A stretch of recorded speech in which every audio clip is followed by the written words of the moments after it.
Hello, my dear viewers. Before I start with my next chapter of admission, I want to say something about fear. Fear is not something which is unusual. It's a natural phenomenon. It happens with everyone. Every traveler on this planet encounters fear. May it be Prime Minister, farmer, student, an industrialist, or a renowned bureaucrat. For students, fear may be for losing friends, for poor performance in assessments. It can be due to the less score in the examinations, or maybe failure in boards. But I'll give you certain tips about how to overcome and manage your fear. First and foremost, make the list of everything from what you are fear of or for which you have an anxiety. Then follow the approach of 3 P's. First is about practice. You have to regularly keep on practicing for every assignment or task which you have to accomplish. Second is to prepare. Prepare well and prepare ahead. Do not put anything on the back burner. Third is about patience and perseverance. Rome was not built in a day. You cannot attain success just with 1 or 2 or 3 attempts. Maybe for something you have to try and try again, and then you would be able to achieve excellence. So never give up. Now, let's understand this chapter of admission, being fearless. My dear scholars, in today's lecture, I will apprise you about a new topic of partnership, that is admission of a partner. The learning objectives about this chapter are meaning of admission, effects of admission of a partner, treatment of reserves, goodwill, revaluation, changes in the profit and loss sharing ratio, preparation of capital account, balance sheet, and adjustment of capital. First of all, what do we mean and understand from admission of a partner? When in an existing partnership firm, the continuing partners, they find that there is a need of some additional finance or capital. They feel there is a requirement of more managerial skills. They have some expansion plans, or they want to increase the reputation of the business. Under all such circumstances, or to overcome these issues, they decide to introduce or to bring in a new partner. So, when a new partner joins the existing or continuing firm, such an event is known as admission of a partner. Due to admission of a partner, there are certain effects in the existing partnership. First of all, it leads to reconstitution of partnership. Reconstitution of partnership brings in change in our existing deal. So, the partners need to reframe and to amend their partnership deed. Further, Partnership Act 1932, Section 31, it provides that the admission of a partner can be done if it is already mentioned in a partnership deed or with the mutual consent of all the partners. So, under both these circumstances or conditions, new partner can be admitted in the partnership. Even for your kind information, a minor can also become a partner, but with the consent of all the partners and only for sharing profits. So bear it in mind, minor can be a partner only for profits but will not bear the losses. Whenever new partner is admitted in the partnership firm, new partner is entitled for certain rights, like right to inspect the books of account, right to enjoy profits and losses, right for a say in decision making.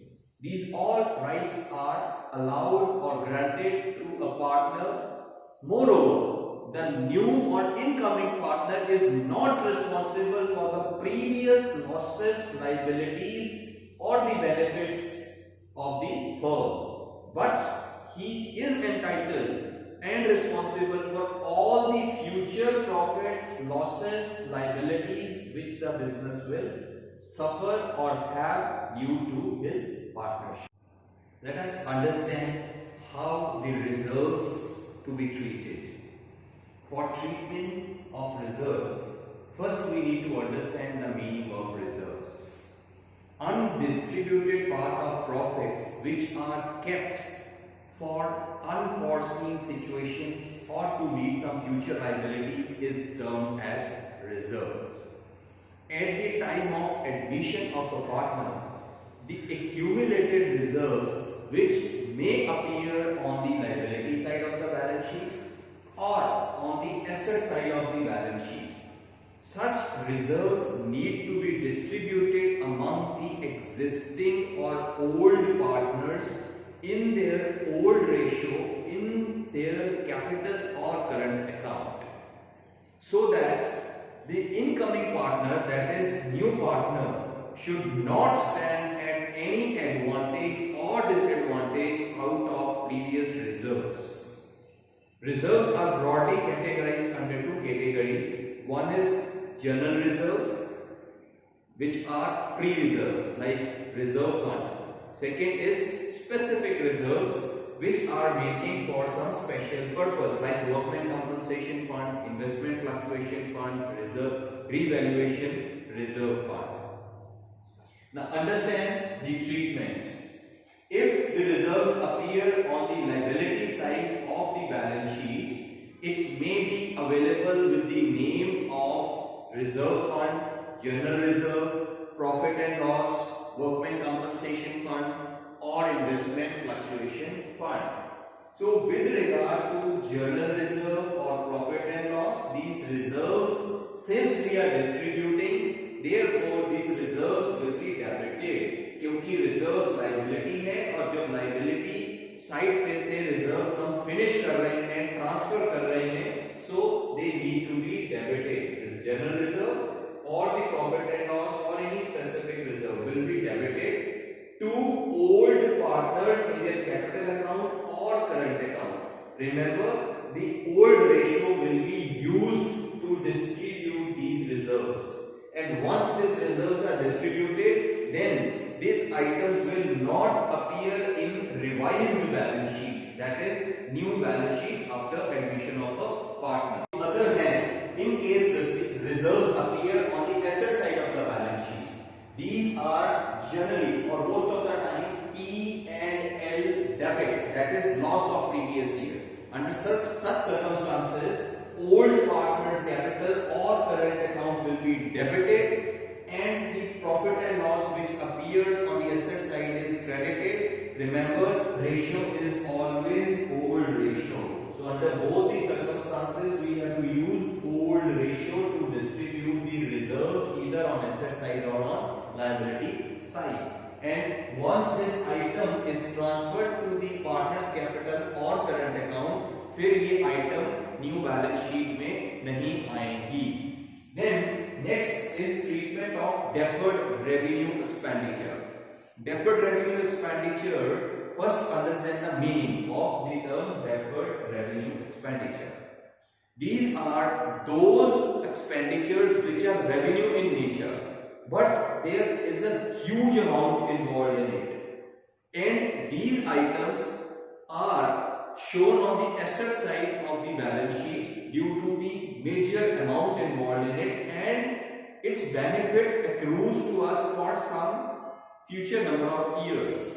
Such items are written off out of the profits on one or more number of years. For example, advertisement suspense, preliminary expenses. These all items are significant items. इनमें बहुत major पैसे involve होते हैं, लेकिन ये items का benefit 1 year नहीं, बहुत सारे ईयर्स में हमें मिलता है. Therefore, हर साल इसमें से कुछ पार्ट हम राइट ऑफ करते हैं. And for this we pass this entry: old partners capital account or current account is debited to either advertisement suspense or preliminary expense. जो भी item under deferred revenue heading में दी होगी, item credit होगी and old partners का capital या फिर current account debit होगा. Ratio will again be old ratio. So one important thing which we need to remember: either we are treating reserves or we are treating deferred revenue expenditure.